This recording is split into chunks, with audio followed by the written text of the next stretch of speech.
I heard some good news. Did you hear the same news, Bruce?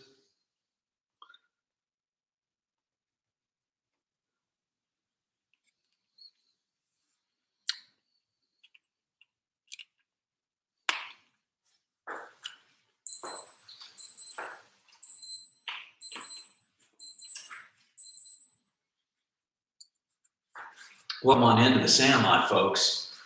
3 o'clock, Monday Sandlot. Rookie in the house, Newport Beach. I love it.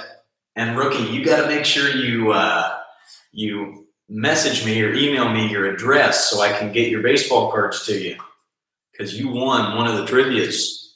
Welcome into our Monday Sandlot.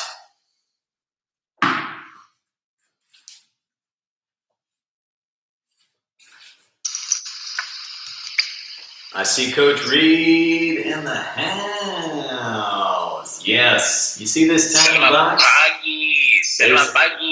There's the tiny box we're working with here, Coach Reid. I love it. How are you, brother? I am doing well, partner. I am rise and shine. It is May 5th. It is Cinco de Mayo here in Singapore.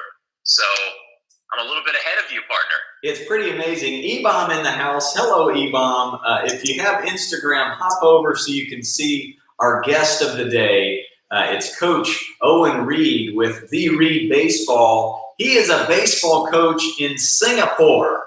Now, first things first, for those of us that did not major in geography in college, where is Singapore? Hang on, let me just refer to it is in Southeast Asia. I am 15 hours ahead of you on Pacific Standard Time, and I am at the southern continent, the southern part of the Asian continent. So we're at the south tip of Malaysia. This is amazing. My mom is in North Carolina, E-Bomb in California, the Rookie in California, just-in-time baseball in New York, and our coach and that red shirt right there is just on the southern tip of Malaysia. Thanks for doing this, man. I mean, you woke up at 6 a.m. to come to the virtual Sandlot.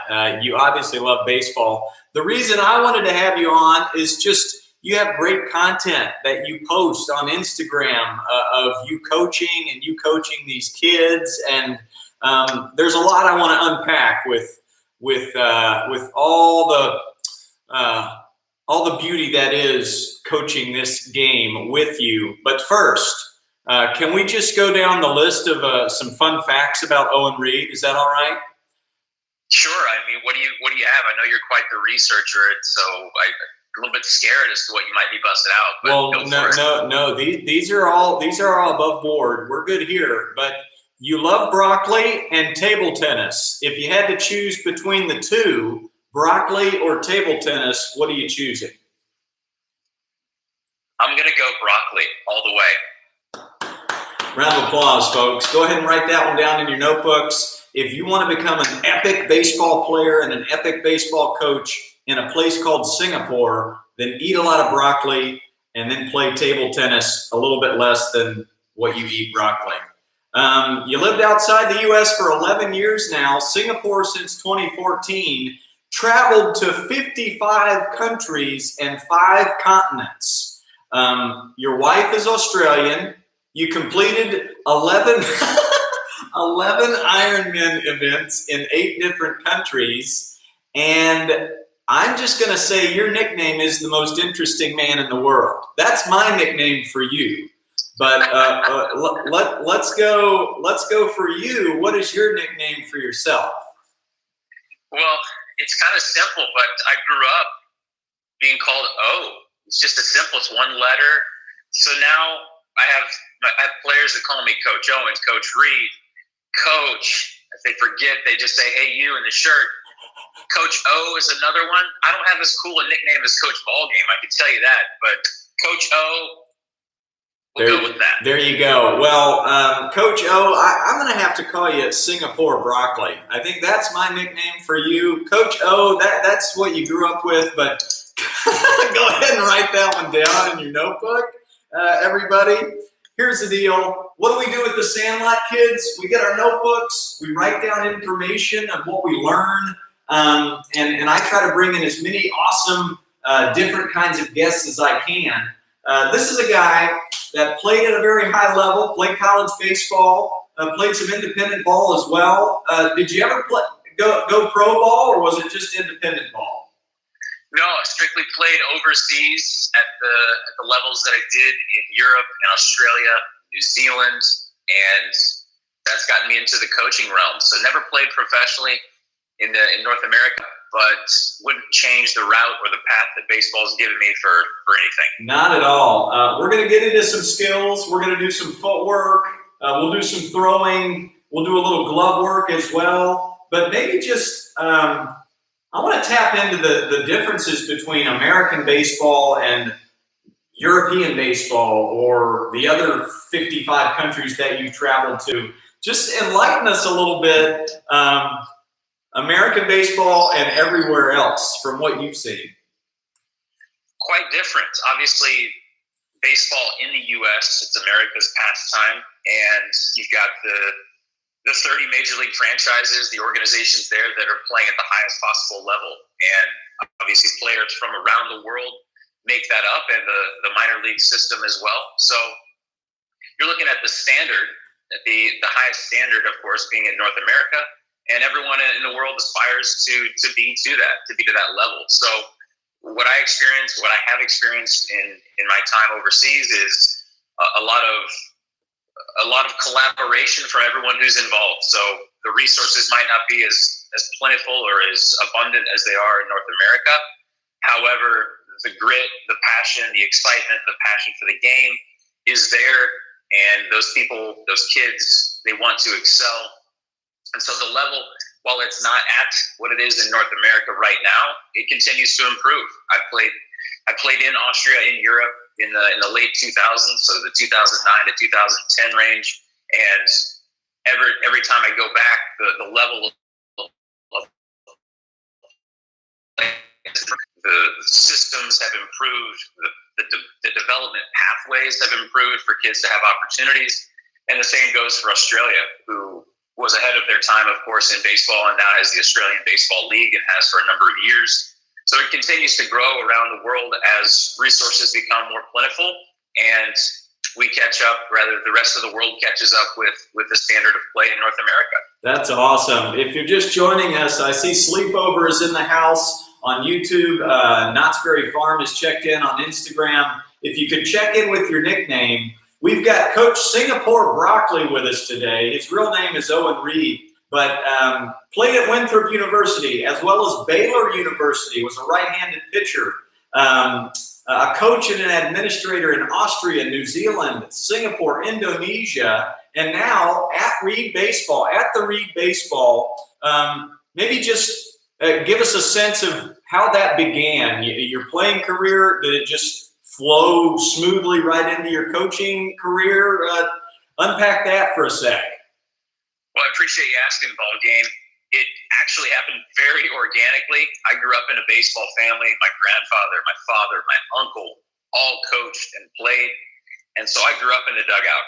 I was a baseball rat and was always the bat boy for my dad's teams, always went along and watched my uncle's games.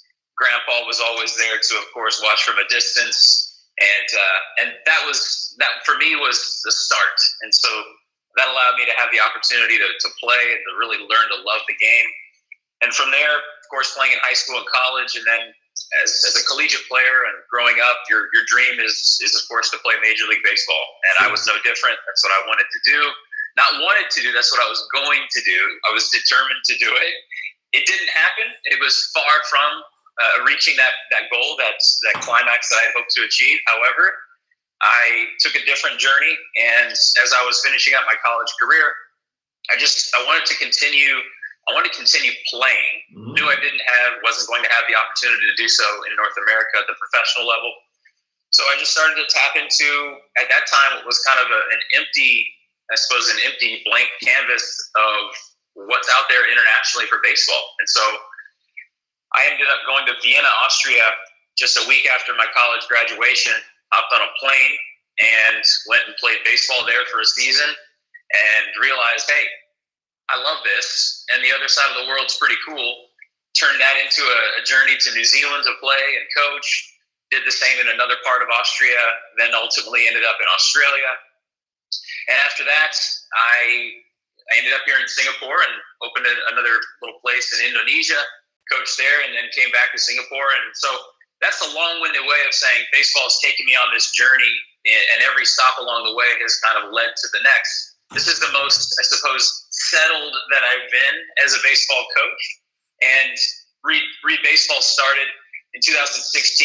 And I was looking for something new, something different, and branched out finally on my own. And now I have freedom and flexibility to travel around the world, coach this great game, and do so on my own schedule, on my own terms. And I do have to report to my general manager, my wife. Yes. But the reality is we work together to put the schedule together well in advance. Very cool. In the words of Manny Ramirez, baseball has been very, very good to you. Baseball, very, very good to you. Well, here's what I want to do. We've got some fun games to play with you kids that are online now. We're going to do some live trivia, maybe some live name games, because I know me and Coach Reid, we will go name games back and forth on Instagram DMs just for fun, just to entertain ourselves. But I think what we can do, Coach, is just go back and forth with some Florentine drills that I've been doing, that you've been doing, that can make the kids a better baseball player. And I'll start. So, kiddos, if you have a tennis ball and a wall, it's very simple. You're just going underhand toss against the wall, catch, and alternate. And it's just a hand-eye coordination drill that we're going to do for 30 seconds, guys. So find a wall, find a sock or a tennis ball, and we're going to alternate hands on your marks. Get set, go. 30 seconds. And let's see who can get the most. See the ball all the way into your hands. Stay in control. Stay on your toes. Bend those knees slightly. Have that strong stance.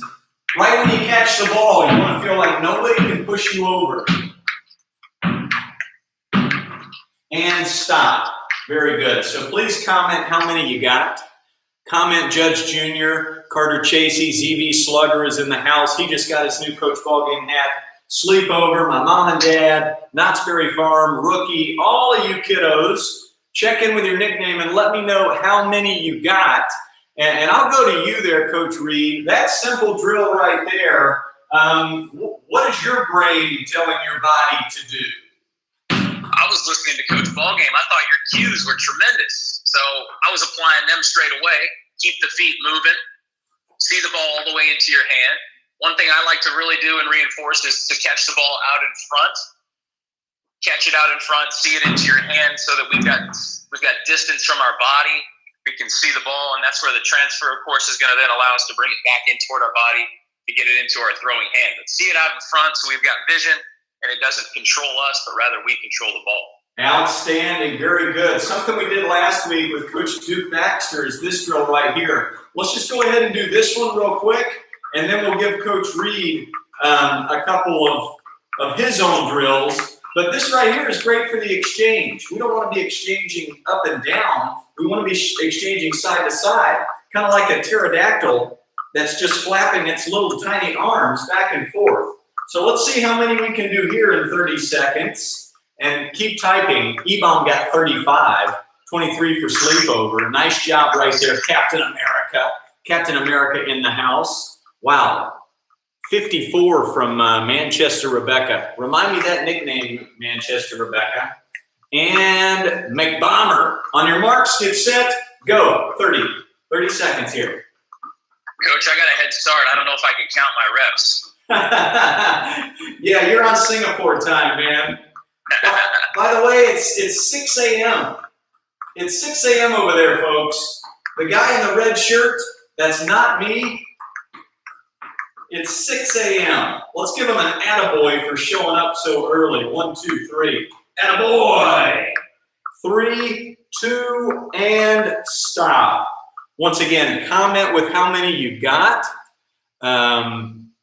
Manchester Rebecca. I mean, that's a great nickname if we just want to call you Manchester Rebecca. But we got E-Bomb, Sleepover, Carter Chase, Water Slide is in the house, KB. So type that in. And now, Coach Reid, the floor is yours. What's something we can do in our little tiny room with our tennis ball here, Coach? Well, I just want to show you guys I'm not very creative, but I did construct a little homemade agility ladder here in my kitchen / living room / dining room.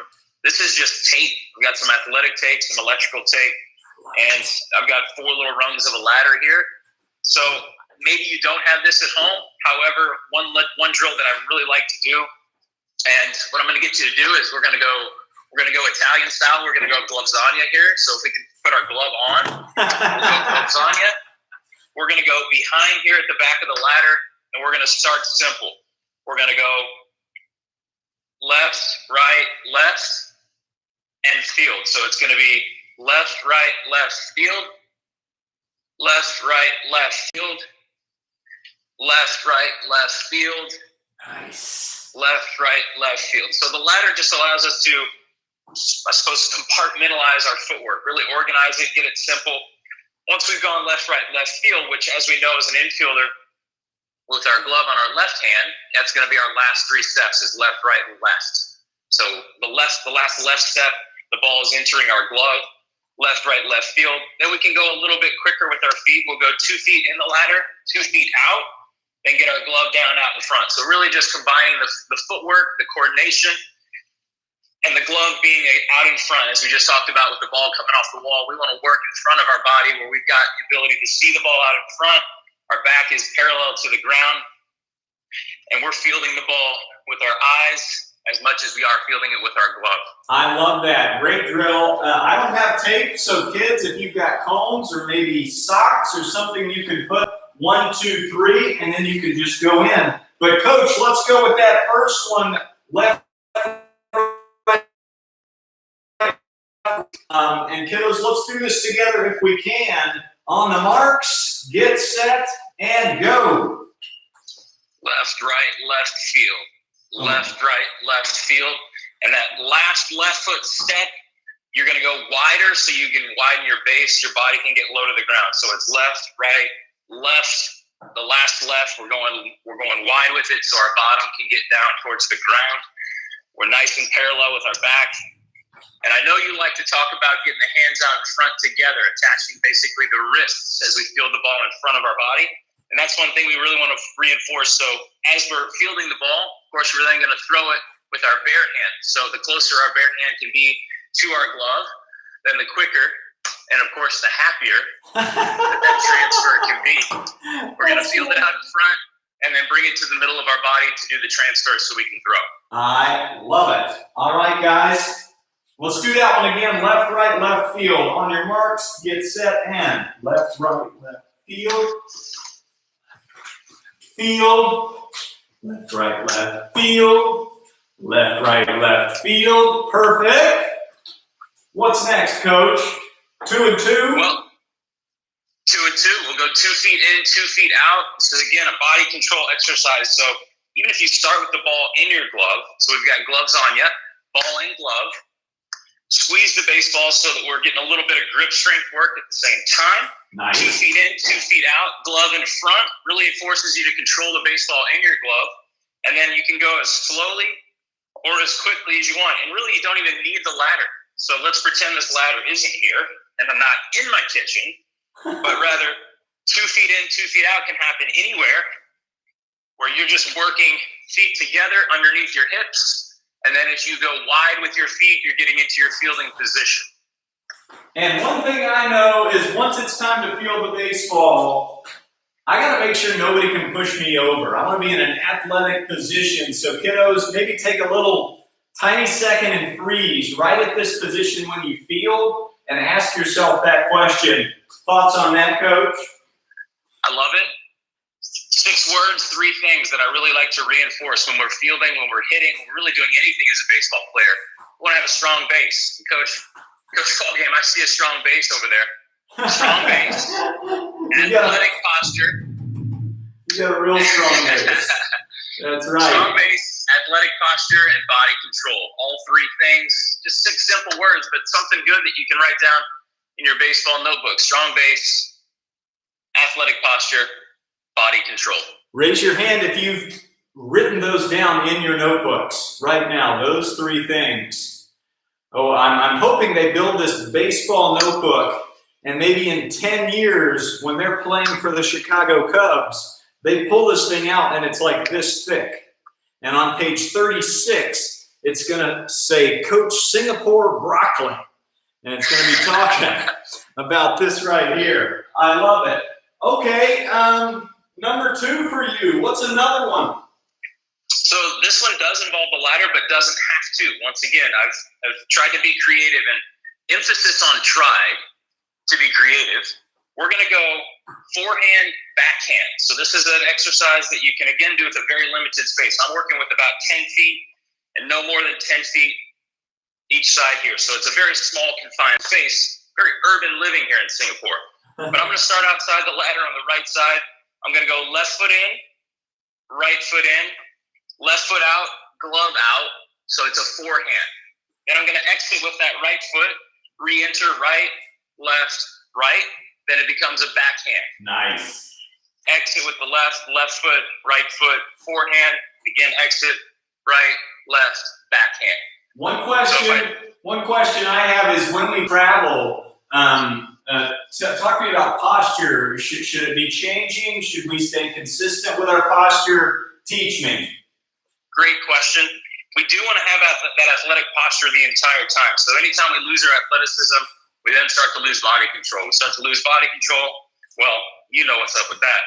So we want to make sure we maintain that athleticism the entire time. The chest does stay in a more vertical position than horizontal as we're traveling.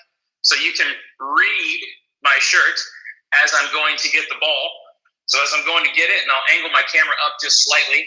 And you can see I'm going left, left, forehand, right, to the backhand, kiddos. Left, forehand, right, to the backhand. And woo, my legs are burning. That's a good leg workout.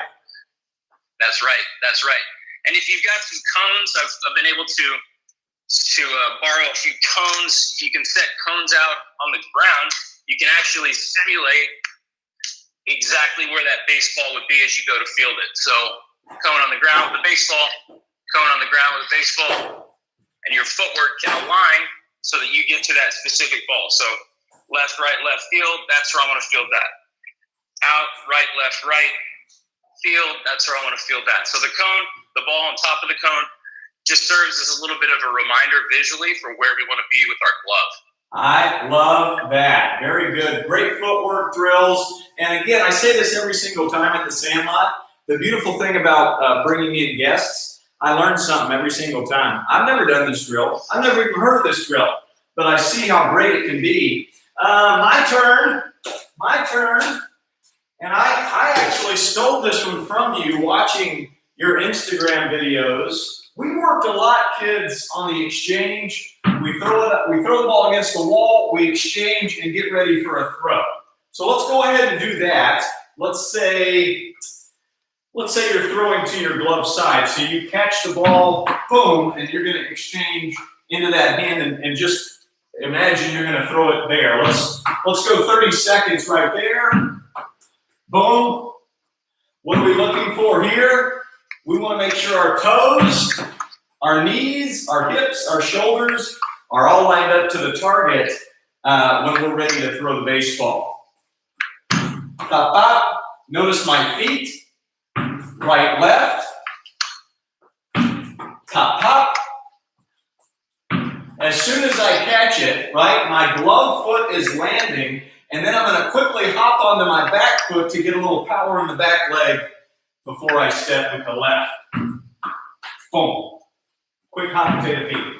Boom. Now an extension of this drill, and this is what I stole from Coach Reid, is he would do this, boom, and then he would,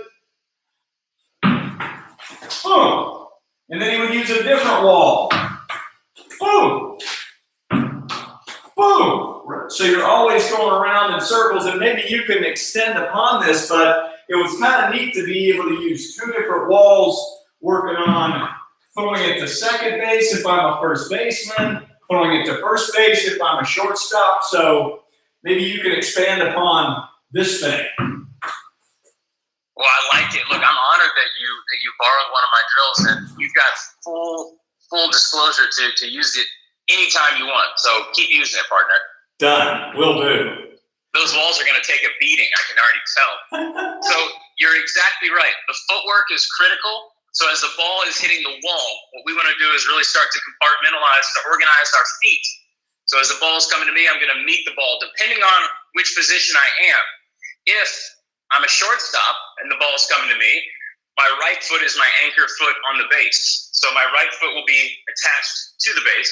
And speaking of bases and lacks of creativity, this is a regulation size base right here, 15 by 15 inches, and it's cardboard. Ah, yes. You stole that from your cereal box. Don't tell anyone. I won't. That's outstanding. So we've got our base, and you can be creative with your base, obviously, but it's just a reference for your feet. So if my right foot is attached to the base, if I'm the shortstop, then there you go. That looks like it might be from Lowe's Hardware. That is a Lowe's Hardware bucket lid. Absolutely. And it's spelled the right way, isn't it? One of the questions I had before we get started on this drill, is there a Lowe's Hardware in Singapore? There is not. So if you're looking to expand that name of yours, bring it on down. Done. Back to the action. So if I'm a shortstop, my right foot is my anchor foot. So I'm gonna face where the baseball is coming from. The second baseman, the shortstop, the second baseman, the first baseman, the right side of the infield. And as I approach the base, and you've already alluded to this, Coach Ballgame, we want to keep our feet moving. We want to have tennis feet. We want to tread water, call it what you want, a little pitter-patter back and forth so that we are not flat-footed. And that applies to any drill that we do with our glove and a transfer. You imagine it in a position to be ready for the ball. So keep those feet moving. Right foot is our anchor foot as a shortstop, whereas as a second baseman, if I'm fielding the ball from the right side of the infield, again, using my limited creativity, if I'm fielding it from my pantry, where the rice and the sweet potato are, in this direction, my left foot is my anchor foot on the base. So my left foot's attached to the base. I'm going pitter-patter, tennis feet, tread water, and I'm going to meet the ball with my right foot. So it eliminates steps. As I meet the ball with my right foot, I catch the ball as my right foot is landing. So I catch right, and then I throw left. Boom. Whereas a shortstop is going to catch the ball on his left foot and then pop his feet, hop on that surfboard, that skateboard, whatever you're into there in California, and then be in a position to throw. That's lovely. So, kiddos, let's alternate that for about 30 seconds. First, you're a shortstop, and you're catching with the left, and pop like you're going to throw the first. And then, is this right? Yes. And then second baseman, you're here, hop onto the right. That way you can get out of that running lane right there. Let's go 30 seconds on your marks. Get set, and go. There you go, Coach Ballgame. That's Yes, good footwork, partner. I love that right there. Now I'm the shortstop. I've got to get here, and then I've got to rotate. Make sure your toes, knees, hips, and shoulders get to that target. I'm that second baseman. Boom. And I'm there. I'm that shortstop. Boom. And I pop. I'm that second baseman. Boom. And I'm there. I'm that shortstop. Boom. And I pop. Very nice. Awesome. And stop. So, water break if you need it. You might be sweating. Hopefully you are. Hopefully you're not just sitting there doing nothing, just enjoying our handsome faces and our lovely speaking voices. By the way, both of our shirts are tucked in. That's why we're doing it so fast. That's what a ball player does, Coach Ballgame. Absolutely. I just want to, and maybe you kids can go team meeting pose, or you can sit on your behunkus if you want to. But you pitched at a high level. You pitched at Baylor University. You pitched at Winthrop. You pitched all over the world. If a kid's just starting out pitching, any advice for that 8, 9, 10-year-old? If we're just starting out, where's a good place to start? Great question. And I want you to know that I'm on a knee here in my kitchen talking baseball with you. With uncomfortable eye contact. How about that? Uncomfortable eye contact, siempre. Well, I will say that I like to snag a Neosaurus. So the Snagoneosaurus actually originated in this part of the world. I don't know if you're aware of that, but they've just discovered some bones from the fossilized Snagoneosaurus. Just write that down. Jot that. Thank you. So let's talk grip. I think the most important thing is to have control of the baseball. If you're 8, 9, 10 years old, the baseball can feel like a grapefruit in your hand at times, depending on the size of your hand. So understanding that you don't necessarily have to hold the ball like Pedro Martinez, like Jacob deGrom. You may not be able to. Your fingers, your hands may not have grown, may not have the grip strength yet to control it in that way. So just making sure that the kids understand the parts of the baseball. So plain and simple, the horseshoe,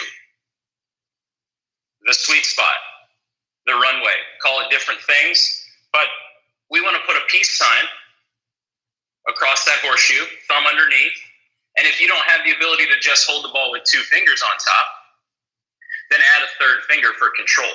So we just want to be able to control the top of the baseball, the bottom of the baseball with our thumb, and then if we've got our pinky on the side, if we're holding 3 on top, then we've got control there. If we're holding it with a more grown hand or a bigger hand, then we've got that index finger and ring finger on the sides. We've got control in 3 points of the baseball, and then the spacing. So a little bit of space between the ball and the hand.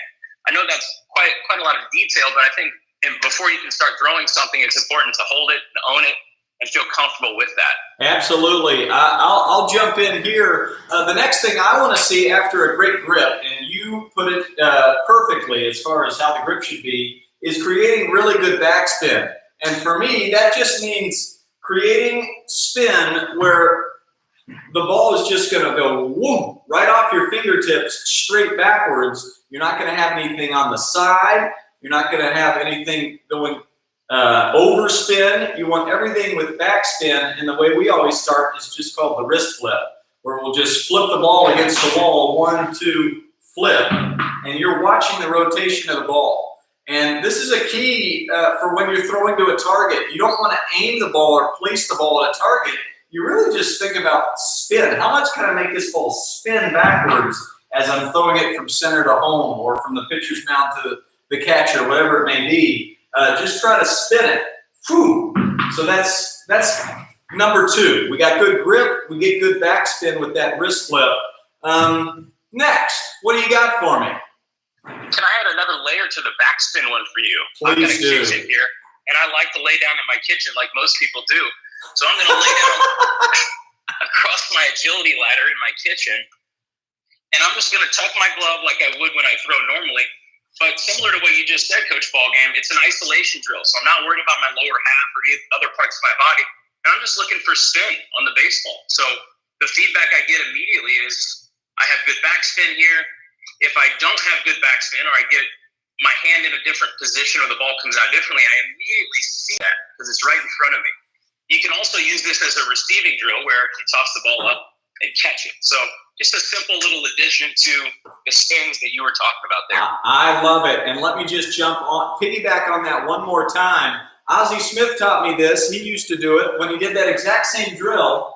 As soon as the ball would get to its highest point, he would close his eyes and try to catch it without seeing it. He just needs to see where it is at its highest point, and then either going barehanded or with a glove, it taught him how to have soft hands and good hand-eye coordination. So a lot of different things you can do right there with those couple of drills. Great, great, great. So good grip, good backspin. Where do we go next? I think a lot of it has to do with what's going on between the ears. So if I'm thinking about exactly what I need to do, I've got to throw it here, or coach said do this, those thoughts are clouding my ability to just be confident and throw the ball with intent. So I encourage the kids just to throw it. I know those are two simple words, but throw it. Let it go. Have confidence. Be intentional about what you're trying to do, and let it go and have fun. It's not a process that we want to really break down too much for kids. It's just pick it up, good solid grip. Of course, there's a lot of technique that goes into a perfect pitching motion and repeating that. But starting from scratch, let's just get the kids throwing the ball with conviction, with intent, believing in that throw each time. That's great. Welcome in, Bubba. Welcome in, Captain America. He's with us. Lincoln Rails, at a boy. Way to sleepovers in the house as well. Talking baseball with Coach Reid. On that note, just throwing the baseball, a lot of that has to just do with being okay with failure. You got to be okay with making a bad throw. If you let one sail all the way into the bleachers, the best in the game have done that. Derek Jeter's done that. Mike Trout's done that. Bryce Harper's done that many times. So you can't be afraid of a bad throw. It's going to happen. I think it's when we start we start fearing the outcome that we start placing it. And I would agree that mental confidence, just that confidence that, yeah, I can mess up and it'll be okay. I think that's a good note for coaches as well. When you're coaching youth baseball, you got to give these kids room to fail because they're going to fail a lot in their life. And it'd be nice if you give them some tools to be able to work with that. I want to go with, again, piggybacking on you with repeating good motion. We've got the grip, we've got the backspin, we've talked about just picking it up and throwing a baseball. Here's something I used to do in my bathroom all the time. It had a mirror, and I would come set to my set position, and I would lift my leg. And I would try to get to a good balanced place on my back leg where I could hold my body up, and my front leg is flat, and my foot is underneath my knee. And then I go back down, and I do it again. And I really don't have anything else moving. Not my head, not my glove, not my shoulders, just this knee. I'm just thinking about this knee coming to there, nice and smooth. From there, the second position I wanted to get to was a very powerful position, back leg. When we punch, we got to get a little power in that back leg. When we're throwing a javelin, when we're doing anything that we want to make go far, we've got to get power in this back leg. Same thing when we throw. So a good balance position, a good power position, and then I'd start over. And I would just repeat, repeat, repeat, repeat. And I'm landing very, very softly with that front foot because I don't want my head moving forward. So let's just go 30 seconds, guys, and you can do it with me if you want. But I think these are two very important positions. A lot of kids, and you've probably seen this, Coach Reid, they lift and they land super fast. And maybe you can go ahead and tell us what's wrong with that, with just a lift and land while we practice this.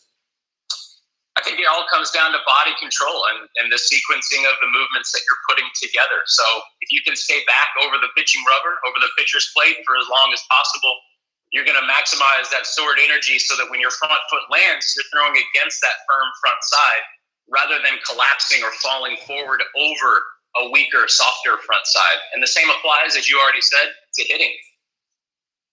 Very good. So guys, I think of it like a three-step process. 1, 2, and then we get to let it rip. 1, nice and smooth. The tempo is slow. 2, same, nice and smooth. We're not in any rush here. We're building power over the pitcher's rubber, as Coach said. And then we get to let everything go on number 3. 1, 2, and 3. And I would whisper those numbers in my head every pitch of every game. So come set, we're 1, we're 2, and we're 3. And at any point, if somebody said, hey, freeze, in the middle of my motion, I could freeze at 1. If somebody said freeze, I could freeze right here. Body control, like Coach said. Freeze. If I need to, I can do that as well. But we get out of control when we start rushing and we start really moving our head out of this little box that we want to keep it in. Keep it in a nice box with that good tempo. So there's my drill. I pass the baton over to you, and you can piggyback on that, or you can move it forward. What's next, Coach? I'm just going to snag a quick neosaurus here, and I want you to know that I love every bit of that. The balance, the being able to control your body at the different stages of the movement, that's tremendous. And I think that doesn't, a lot of that is lost in the training, is just, okay, well, let's do this and let's do this. But we don't have control of the thises. And so we want to make sure that if we have to go slowly, if 10 is max effort and 0 is sitting on the couch, let's start at a 3 or 4. Let's start slowly. Let's really have control of each part of that movement. Just like you said, in the bathroom, you're looking at the mirror. That's instant feedback. So being able to get that instant feedback from a visual standpoint, but also from what you're feeling, that's really important. And I can't underscore that enough, that just slowing it down. Sometimes a famous young man that I coached in Saudi Arabia once said, to get fast, sometimes you have to go slow. That's good. How about write that down, kids? Please write that down. Sometimes you got to go slow to get fast. Knott's Berry Farm, Sleepover, Brian Stronghold. That's really, really good. And it's true. It's true in a lot of sports, especially with pitching. There's just I think what I want to transition into is more of just a sit down, and we'll talk the mental side of the game. But I see the practice version of a player, and then I see the game version of a player, Coach. And maybe we'll snag a bahunkasaurus now. We're on our behunkus. Yeah, but and kids, I really hope you got your notebooks. I hope you've been writing this stuff down. We got another few minutes here with Coach. He's given us his time. It's 6 a.m. He's got a lesson in about 20 minutes. Is that right? In Singapore? How about that? So just a couple minutes before he's got to go do his lesson. Why do we see a practice version and then a game version for the most part with young players? What does that stem from? That's a great question and a really interesting talking point. I feel strongly, and this is me learning this firsthand. I used to practice at a certain speed, or at least have a mentality in practice that maybe didn't necessarily translate to the game. And it wasn't until, of course, later in my playing career that I realized, hey, the more game-like I can make my practice, both mentally as well as what's actually happening physically, the better prepared I'm going to be when it is game time, when there is someone in the other dugout, when there is an umpire, when there are people shouting things in between the bites of their hot dog. So those are the things that I think are currently maybe not being reinforced at an early enough stage in a player's development, is high pressure, the pressure is in air quotes, but high pressure packed situations where in a game, when all of these things are coming to their ugly head, perhaps, we can still have control and composure. So practicing at game speed, both mentally, having a mental time clock of how quickly I need to get rid of the baseball when it's hit to me as a shortstop.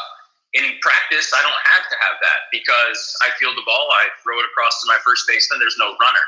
So trying to simulate game situations or game speed reaction times and decision making, I think, is critical. And that can start as young as Little League, when we're talking about let's get the ball, let's set our feet, and let's throw it. We don't have the time because the runner is moving down the line. That's great. I talked to my kids that I've been doing lessons with about visualizing when they're off a tee. They're hitting off a tee, but look out at the net that you're hitting into, or whatever you're hitting to, and imagine the pitcher. Imagine them lifting their foot. Imagine them separating their hands. Imagine that release point. Imagine seeing a certain type of pitch and then going and hitting that pitch. All of that is specifically what you're talking about as far as turning the practice into more game speed. And that's just dedication to how you want to practice. Same with this wall drill. You can just toss the ball up against the wall and catch it, or you could imagine there's a runner coming towards you and you've got to get out of the way, set up your feet for that double play. So there's always a way to over-exaggerate a quarantine drill right now. Oh, that's so fun, so good, and we could talk baseball forever. I want to finish with your second page. You sent me a second page of some epic stuff, and maybe we can close out with some epic trivia. You got what do you got there on that second page for me? Well, if you just give me a hot minute here, let me get that hot minute. And by the way, let's give him an attaboy all the way from Singapore. Coach Reid Baseball, 1, 2, 3, attaboy. He woke up just to teach us about the game of baseball, but give him a follow at the Reid Baseball. I love watching all of his stuff. It's super cool. And like I said, me and him play the baseball name game over the interwebs just for fun. Super cool. Should we do a quick little preview for them? I think we should. And if you guys want to type in some other some answers that you might have, I'll let you lead it off. It being 6 o'clock and all over there. All right. Well, this kind of segues into one of my questions that I will ask you. Let me start with Jeff Blauser. Love Jeff Blauser, and I'll go Barry Bonds. And if you don't know how this game works, I take the first letter of the last name Blauser, and that's got to be the first letter of the first name that I go back to. And I go Barry Bonds, but boy, did I love me some Jeff Blauser too. I'm going to take it back a little bit, and I know you like your Cubbies in a unique kind of way. Billy Williams.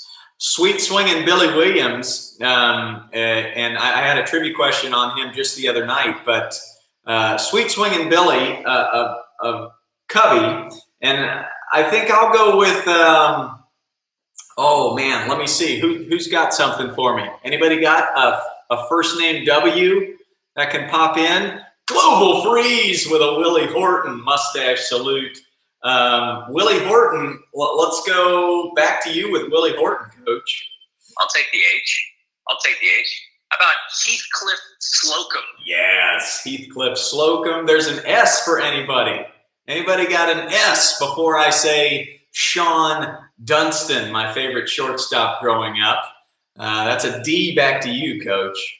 Yes, it is. I'm going to bring it right back to you in the D department. Darren Dutch Dalton. Oh, Darren Dalton. That's so good. I got a Scott Sanderson Global Freeze that's in the house, rocking and rolling. Darren Dalton. Let's think. We'll talk second page notes here. Absolutely. So who's got a D name? Who's got a baseball D name before I say Dave Henderson? The Hindu. Hey, Dee Dee Pujols in the house, our mutual friend. Let's give her an atta girl. 1, 2, 3. Atta girl. Dusty Baker, very good sleepover. Well done. So hey man, yeah, throw those little tidbits at me from Singapore. Nickname Singapore Broccoli, Coach Reid. Coach Ballgame, I want to know what your nickname was growing up. Before you were Coach Ballgame, who were you? Smiley. Everybody called me Smiley because it didn't matter what day it was or what was going on. Boulders would be falling from the sky and I would be smiling. So my nickname was Smiley. Well, I like that, and it still applies. Nothing has changed, and that's exciting. Okay, so I've got another one for you. Which starting lineup figurine would you choose? So the starting lineup, we're taking it back to the 80s and 90s here, kind of the golden era for these two guys right here.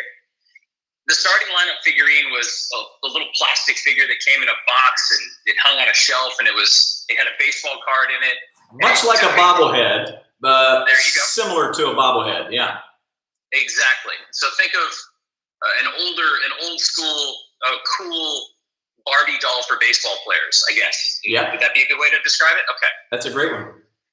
So who would you choose? The 1988 Benito Santiago in the old school brown catcher's gear, two-piece catcher's mask, looking up for a pop-up. That's one choice. Or would you rather have the 1995 John Olerud stretching for a baseball while wearing blue stirrups as a Toronto Blue Jay?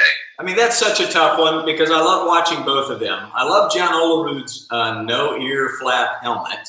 I loved his sweet swing, and he was one of my favorite first basemen. Him and Will Clark, no doubt about it, with Mark Grace, top 3. But I'm going to go Benito Santiago simply because he would sit on his behunkus, catch the ball, and throw people out at second base from his hiney. And that guy, I need his bobblehead. That's the guy I need. I like it. Hey, wise choice. wise choice. I want to bring it to a little bit more Sandlot-y because this is the virtual Sandlot. This is a great thing that you do constantly, and you've brought it international now. So you're a global Sandlotter, and I feel special to be a part of this. But my question for you is, what would you rather go into battle with? And by battle, of course, I mean an international Sandlot game in a mystery Southeast Asian country. Which is going to happen soon. I know it is. If anyone can drive it home, it's you, ball game. So, two things. Is it A, Dennis Lamp's mustache? There's one thing you can bring into battle. Yep. That man had an epic mustache in the 80s, 70s, 80s, and 90s. And he also gave up Lou Brock's 3,000th hit. He did. He did. Did you know that he also gave up Cal Ripken Jr.'s first major league hit? Scholar salute. I did not know that. Scholar salute for Coach Singapore Broccoli over there. That's 2 big hits. So I've got his mustache or Pat Vendetti's 6-finger glove, his ambidextrous glove, similar to the one I'm holding right now, which goes on either hand, left or right. You show off. What a show off. I'm a visual learner, and I know you are too, Coach. Oh man, that is good stuff. I've written songs about the mustache. I've written poems about the baseball mustache. I'll give you a little snippet of one of my mustache songs. Riley's went up and the goose went down, but we shouldn't overlook the best mustache in town. It's the Selleck. Oh, it's called the Selleck. Ain't nothing fancy, no elaborate whisker, but some of the best that ever played just wore a simple patch of fur right above their top lip. Now, I wouldn't consider Dennis Lamp's to be simple. That one went Fu Manchu a little bit, but I'm going to have to go with the second choice, which I now have forgotten what it was. Yes, Pat Vendetti, simply because Vendetti has his own rule. Dennis Lamp, his mustache doesn't have his own rule. They had to make a rule called the Pat Vendetti rule, which said you have to declare to the umpire what hand you're gonna put the glove on. Correct? That's exactly right. Nuts. Oh, my Atlanta. I know it's 3:52 this time, 6:52 a.m. over there. Do you have to go? What time do you have to skedaddle? Basically, when you kick me out of the party is when I'll go. Can I comment on one thing that you just did, which was awesome? Sure, awesome. Please. So I don't have the ability or the recording devices, but can I make that mustache song my ringtone? Yes, I will make that happen for you. It's on my YouTube page, so I think you could probably record it from the YouTube video on my page. But I think it's called the Baseball Mustache Song. I think that's pretty simple, but yes, that can totally be your ringtone, man. I want it to be, man. That song is legit, and you can carry a tune far better than I can, even in the shower. I can tell you that, brother. Thank you so much for joining us. You know, I'm putting out calls to everybody to join us each day, and you woke up at 6 to do this, and you gave some incredible notes. For those of you that filled in some information on your notebooks, please raise your hand and feel proud of yourselves. Well done. And let's give this guy right here a round of applause. Coach Singapore Broccoli. Thanks for joining the Sandlot. And we'll do this again soon, man. Let's do it. Let's do it. The sun's starting to come up here. I can tell you're going to have a great sleep tonight. And Cinco de Mayo is going to be a good one for you. You're going to wake up feeling fresh. May the 4th be with me, because it is now May 5th for you. And Dee Pujols is awesome. And we'll have to. I mean, we just found each other on Instagram, Dee. I think that's how we found each other. And then he was letting me know that they know you and I know you and everybody knows Dee Pujols. So, atta girl. Bye-bye, everybody. Bye-bye, Sandlot. Thank you, Coach Ballgame. Appreciate the opportunity, brother. Singapore.